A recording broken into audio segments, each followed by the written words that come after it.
Я помирец. Запомни это навсегда.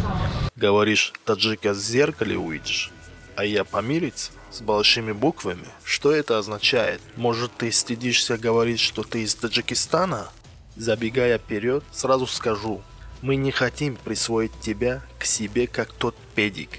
Хоть ты помирец, но вы все еще на территории Таджикистана. Не хочу обижать других братьев помирцев, но этот черт ведет себя высокомерно. Мы не любим, когда кто-то унижает наш народ и страну. Да все народы это не любят. Но можно было же просто сказать, я не таджик. Просто это высокомерие уже достало. Таджика в зеркале увидишь. Таджики хотят меня присвоить. Что происходит вообще? Сейчас в наше время человек может продать свою страну из-за денег. Это печально. В Таджикистане вы нахрен не нужны. Знаете, вроде он таджик. Бойцам его... Ты что-то говорил там, таджик, не таджик. Таджика в зеркале увидишь. Понятно тебе? Помирец. Вот так большими буквами. Помирец. Я помирец. Запомни это навсегда.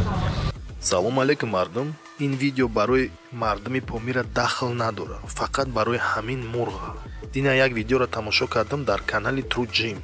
در اوجا یک نفر